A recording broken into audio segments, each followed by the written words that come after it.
Olá, bom dia a todos. O setor de pesca está discutindo com o MAPA o retorno das exportações de pescado para a União Europeia.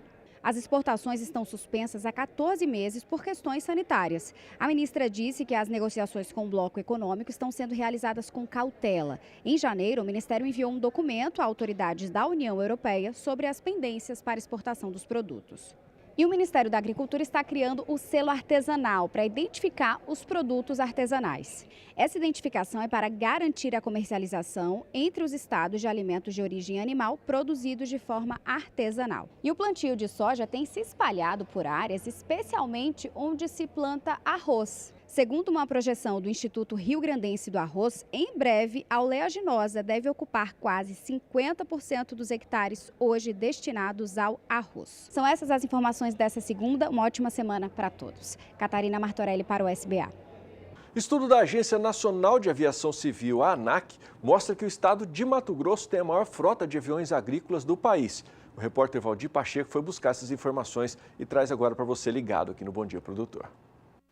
Mato Grosso teve o maior crescimento nacional na frota de aviões agrícolas utilizados em atividades nas fazendas. Foram 30 aviões a mais operando no estado no ano passado. Em Mato Grosso do Sul, são mais 11 aeronaves. Em Goiás, mais 10 e no Pará, mais 8. No Maranhão, a frota usada no campo teve acréscimo de 6 aeronaves. No novo levantamento realizado recentemente, Mato Grosso segue na ponta com 494 aviões e também tem o maior número de operadores privados, 233, contra 31 empresas aeroagrícolas. Segundo o estudo divulgado esta semana pelo Sindicato Nacional das Empresas de Aviação Agrícola, SINDAG, com base no Registro Aeronáutico Brasileiro da Agência Nacional de Aviação Civil, ANAC, o número de empresas aeroagrícolas passou de 244 em 2017 para 253 no ano passado, um aumento de 3,7%.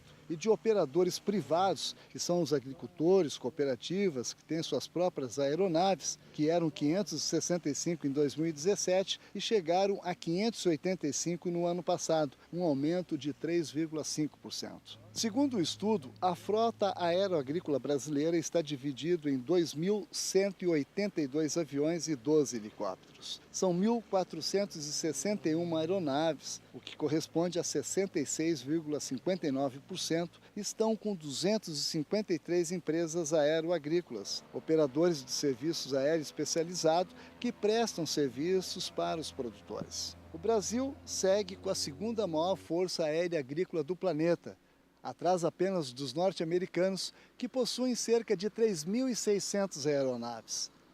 Valdir Pacheco para o SBA, Sistema Brasileiro do Agronegócio. O Instituto de Economia Agrícola de São Paulo informou que os preços pagos ao produtor paulista registraram queda no primeiro mês do ano. Entre os produtos que sofreram desvalorização, tomate é o campeão, com redução de mais de 60%. As informações você confere agora com o repórter Gustavo D'Angelo. A queda no índice de preços recebidos pelos agricultores paulistas em janeiro foi de 0,88% na comparação com dezembro do ano passado.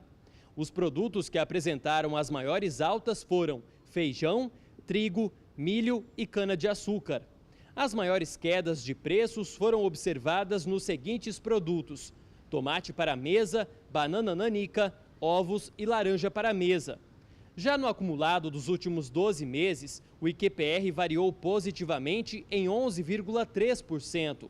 No período, apresentaram aumento de preços batata, feijão, trigo, laranja para mesa, leite, milho, laranja para indústria, amendoim, algodão, carne de frango, soja, banana nanica, carne bovina e arroz. Perderam valor em suas cotações café, ovos, tomate para mesa, carne suína e cana-de-açúcar. Gustavo D'Angelo para o SBA. E o otimismo de retomada na economia brasileira atinge também as cooperativas. Depois de um 2018 de dificuldades, mas ainda assim com distribuição de sobra, as mais de 429 instituições esperam poder fazer novos investimentos. É o caso da Cevale. A a Cevale conseguiu crescer 23% e fechou 2018 com faturamento superior a 8 bilhões e meio de reais e sobra de 100 milhões. A valorização da soja e do milho foi o principal fator a impulsionar o desempenho da cooperativa. Mas no segmento carnes, o desempenho foi prejudicado pelos efeitos da greve dos caminhoneiros, pelas restrições impostas pela Europa e China e pelo baixo nível de consumo do mercado interno. 2018 foi um ano bastante complicado, principalmente para as cooperativas que atuam com carne. Nós tivemos a questão da carne fraca ainda e também tivemos a trapaça. Então tivemos mais um fator, a salmonela, tivemos o dumping da China. Então a carne de frango 2018 foi bastante complicado. Para somar mais um problema, nós tivemos a greve dos caminhoneiros, que também contribuiu não só para o frango, como contribuiu também para os insumos, transporte de grãos. Isso trouxe consequências bastante complicadas. Mesmo assim, a Cevale fechou seu ano positivo, teve sobras, atingimos 8,5 bilhões de faturamento, mas eu acredito que 2019 vai ser um ano totalmente diferente, pelo menos o ano nasceu já com a esperança de que muitos desses problemas serão resolvidos e já deu sinal de recuperação do mercado. Então eu acredito e aposto muito no 2019, embora no Paraná, no oeste do Paraná e no sul do Mato Grosso nós tivemos problemas de seca, mas as demais regiões, no Rio Grande do Sul e mesmo Mato Grosso e outros lugares, tem uma sinalização de uma safra muito boa de soja. Nossa equipe conversou com o presidente da Cevale durante um evento da cooperativa em Cruz Alta, no Rio Grande do Sul. Alfredo Lang revelou os principais investimentos para 2019. Estamos trabalhando na linha de produtos industrializados de frango e também estamos se preparando para ampliar a produção de frango com um novo abatedouro de frangos e está no nosso planejamento para 2019, começando o desenvolvimento dos projetos para na sequência ser implantado. Onde vai ser implantado esse novo? Inicialmente vai ser implantado junto ao Parque Industrial da Cevale, em Palotina, mas todos os associados, independentemente do lugar onde eles estejam, eles participam das sobras do frango, dessas indústrias que passam a produzir atividade que outras regiões não produzem, mas ele vai participar das sobras pelo movimento econômico e financeiro que cada associado faz. E durante a Dinapec 2019, a repórter Cali Rodrigues conversou com o pesquisador da Embrapa Gado de Corte, Gilberto Menezes, sobre como melhorar o acabamento da carcaça através da escolha do touro. Acompanhe. Como melhorar o acabamento da carcaça a partir da escolha do touro. Este será um assunto da Dinapec também. Eu estou com o pesquisador da Embrapa Gado de Corte, Gilberto Menezes, e ele conversa a partir de agora sobre este assunto com a gente. Pesquisador, o acabamento é necessário, é importante no processo? Sim, o acabamento de carcaça é a cobertura de gordura que uma carcaça tem em volta, né, do músculo da carne, e é importante para proteger essa carne do resfriamento, né, do efeito do resfriamento abrupto nas câmaras frias nos frigoríficos. E esse resfriamento abrupto causa, por exemplo, perda de qualidade da carne, com redução de maciez e até eventual coloração indesejada. Então é um fator importante para que a gente tenha uma carne de qualidade bovina. E a importância do touro nesse processo? Então, são vários fatores que a gente precisa trabalhar dentro de uma fazenda de gado de corte para ter uma carcaça bem acabada lá no final.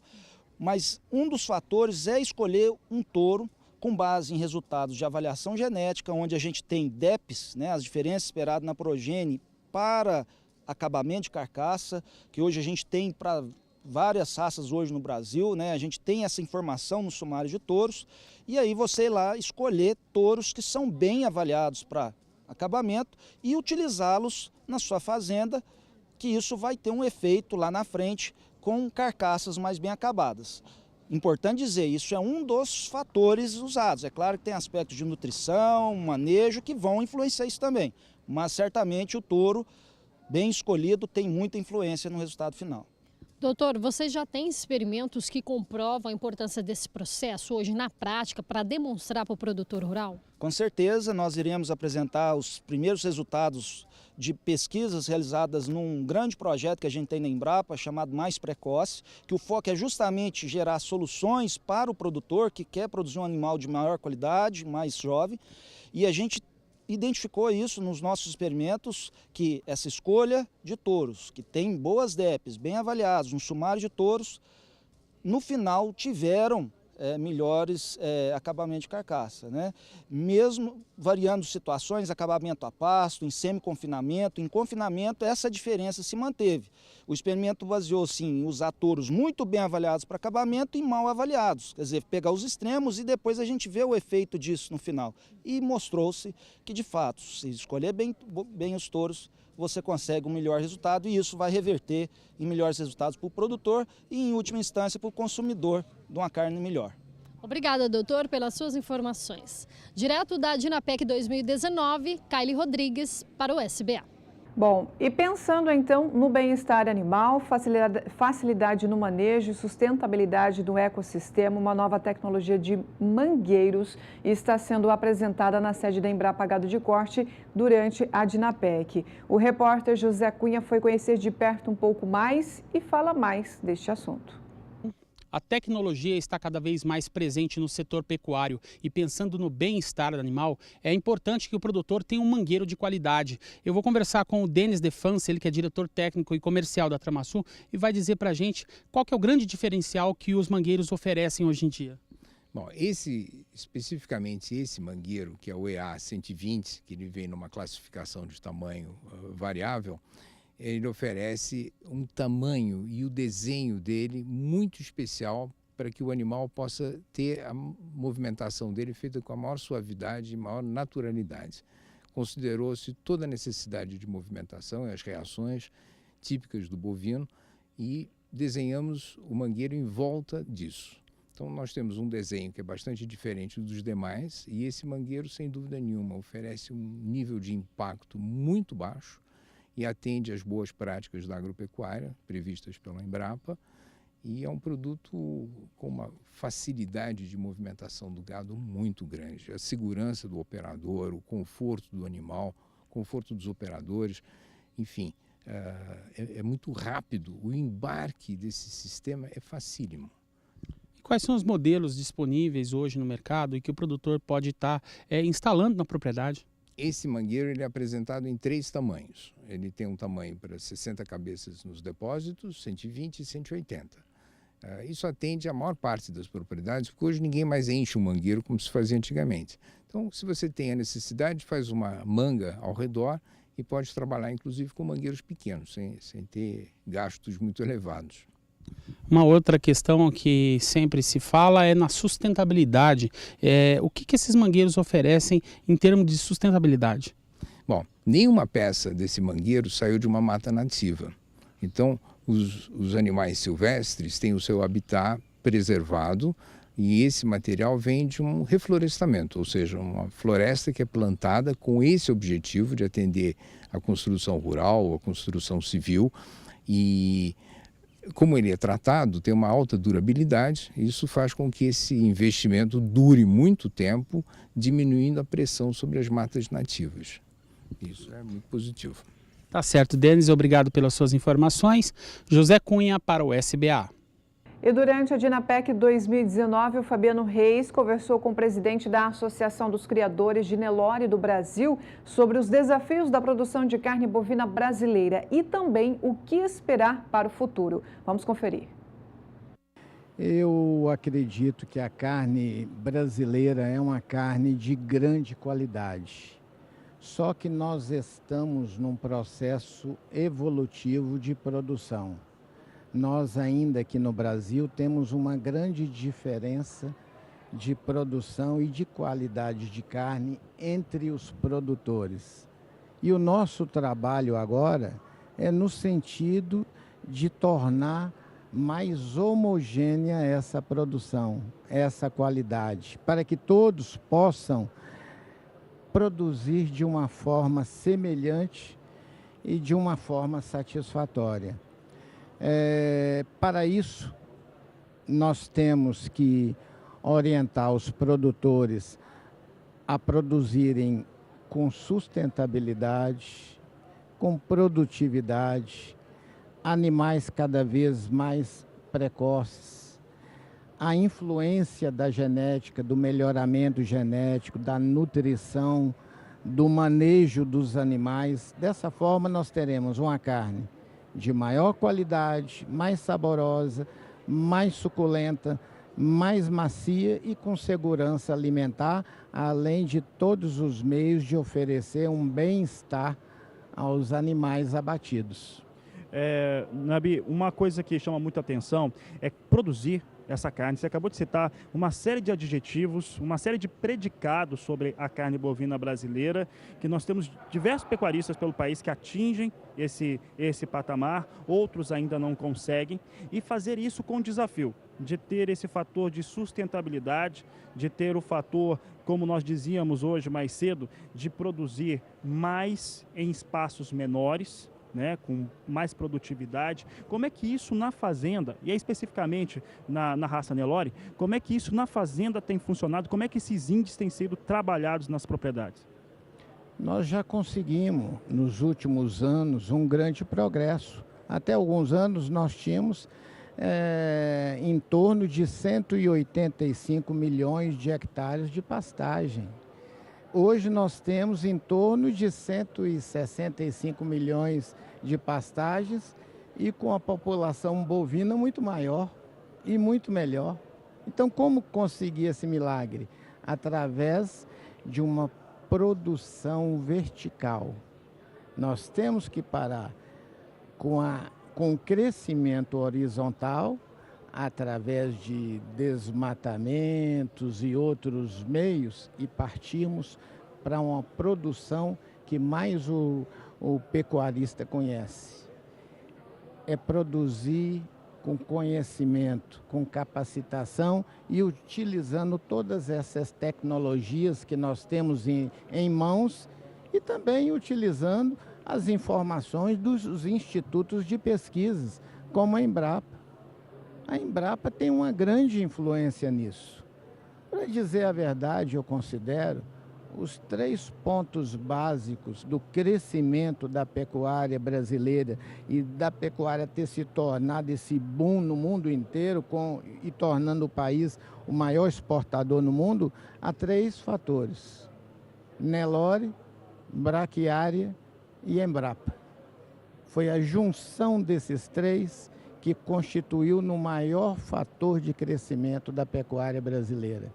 O maior instituto de pesquisa do país e um dos maiores do mundo, uma gramínea fantástica e a maior raça bovina do mundo. 85% de todas as raças de corte do nosso país. Então nós temos que levar isso ao produtor, e especialmente aqueles que têm menos acesso a informações. Aqueles mais capacitados, aqueles que têm acesso a informações, congressos, exposições, eles já atingiram o patamar, o ápice.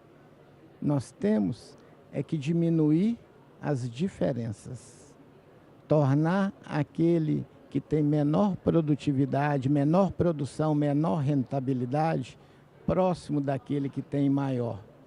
Esse é o trabalho da Associação dos Criadores de Nelore do Brasil, que hoje desempenha uma ação não apenas no fomento do Nelore, mas especialmente para o progresso e o crescimento da pecuária brasileira. Tá certo, senhor Nabi. O que o senhor falou agora tem uma estética, tem uma força muito grande. O senhor citou Nelore, Braquiária e Embrapa como esse tripé dessa construção da pecuária brasileira, tem uma força muito grande. E, de certo modo, tem uma inserção de produtores rurais, alguns ainda que não conseguem adotar pacotes tecnológicos para atingir, mas buscando fazer isso. Uma coisa que nós temos discutido aqui durante essa Dinapec, e eu andei agora no começo da tarde por alguns pontos, fiz alguns roteiros tecnológicos, é o seguinte: é você conseguir produzir carne de qualidade. O Brasil faz isso.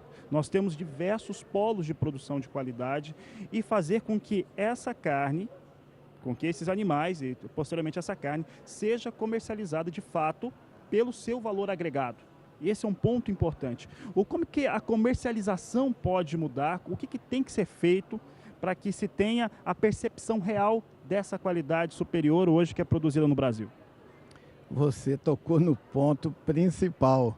Você mesmo, nesse questionamento, você até já deu a meia resposta, porque isso é verdadeiro o que você disse. Até alguns anos, o pecuarista se preocupava em produzir peso. Ele ganhava pelo peso e não pela qualidade. Ele nunca foi remunerado pela qualidade. Nos últimos anos, é que a indústria frigorífica começou a ter essa percepção. E também os consumidores brasileiros começaram a ter essa percepção, fato esse que já se encontra e que os consumidores europeus, americanos e japoneses, coreanos do sul já apresentam há muitos anos. É a exigência da qualidade. Eu só vou produzir qualidade se o mercado comprador me exigir isso. E aí eu tenho que me esmerar por produzir cada vez melhor. Esse é o papel e a função que hoje nós praticamos juntos aos frigoríficos, parceiros nossos. Há uma semana nós fizemos uma parceria com a grande empresa frigorífica brasileira e mundial. E nós estamos conjuntamente nos propondo a realizar uma parceria de benefícios, mas benefícios para todos. Benefícios para o pecuarista, mas especialmente benefício para o produtor, para os consumidores. Dessa forma, ganha o consumidor com qualidade do produto, ganha o pecuarista em rentabilidade, ganha a empresa frigorífica em negócio, ganha a associação em beneficiar os associados, ganha o país pela grandiosidade da pecuária que ela detém. O senhor falou na grandiosidade da pecuária que o Brasil detém. E poucas coisas o Brasil é tão enorme e de maneira tão sustentável. Pode-se dizer que, e às vezes a população brasileira não tem noção dessa força, dessa característica, mas a pecuária, ela tem esse fundamento aqui no país. Qual que é o futuro da pecuária bovina de corte do país, no seu entendimento? É um futuro grandioso, porque hoje os países emergentes estão comprando mais. E quando a renda per capita nesses países começa a aumentar, o primeiro sonho de consumo é uma boa alimentação. Depois que passa para outros produtos mais supérfluos, como roupa, viagens, carro, automóveis e outros objetos. Mas o principal para a sobreexistência do ser humano é a alimentação. Então, no momento que ele ganha melhor, ele se alimenta melhor. Imagina hoje que o consumo per capita da China gira em torno de 4,5 a 5,5 quilos de carne bovina por ano. Imagina quando aumentar para 7, 8 quilos per capita. Nós não teremos nenhuma condição de atendê-lo. E é por isso que nós temos que nos preparar, porque o mercado é comprador. Será que estamos preparados? Será que você, pecuarista, produtor rural, está preparado, está se preparando para isso? É essa a nossa orientação. Nós temos que levar essa informação, porque a previsão é que até 2050 nós teremos que produzir pelo menos 70% a mais de alimentos. E quais são os países que estão preparados para isso? todos eles já atingiram o ápice na produção de alimentos. O Brasil ainda tem uma larga jornada de crescimento e de progresso. É o Brasil que será a grande fazenda do mundo. É o país que vai encher o mundo de alimento e encher a mesa do consumidor de produtos de qualidade. Mas para isso temos que estar preparados. Não só a pecuária, mas todo o setor agrícola, todo o setor agropecuário brasileiro. Agora, todos nós temos que participar dessa divulgação. População, entidades, meios de comunicação, e agradecemos muito ao seu programa, ao seu empenho e a essa entrevista. Nessa entrevista, você já está conquistando isso. Você já está promovendo bem para o país e para o setor pecuário. Nabi, obrigado. O canal do Boi que agradece. Eu fico bastante comovido até com as suas palavras. Para encerrar a nossa conversa, nós falamos muito de consumo agora, pensando no exterior. Vamos falar desse consumidor brasileiro, que o consumidor brasileiro ele tem mudado. Aliás, o país tem mudado. Antes de vir para cá, eu estava vendo a apresentação da reforma previdenciária, um fator importante. Há uma animação no ar, parece que as coisas estão se ordenando de uma forma melhor para o cidadão brasileiro. Tem um otimismo muito forte hoje no país.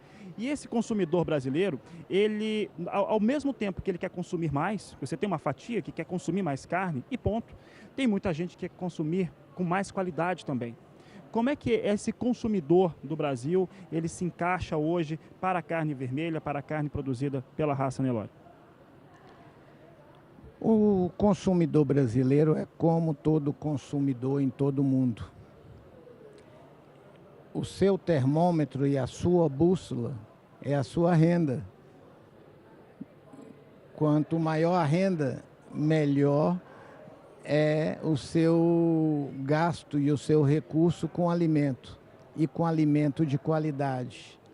E o indivíduo, quando entra num produto de qualidade, dificilmente ele consegue retornar. Ou seja, aquele que provou do mel nunca vai querer voltar para o fel. É nisso que acreditamos.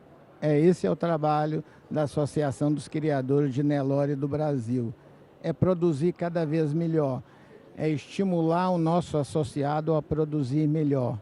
Primeiro, porque o nosso consumidor merece. Segundo, porque nós temos que promover uma maior renda para o nosso associado. Terceiro, nós temos que provar e reprovar que a carne Nelore é inigualável. Ela é tão macia, tão saborosa, tão de qualidade quanto as melhores carnes gourmet do mundo. E ainda tem um diferencial: o sabor Nelore, especialmente a pasto,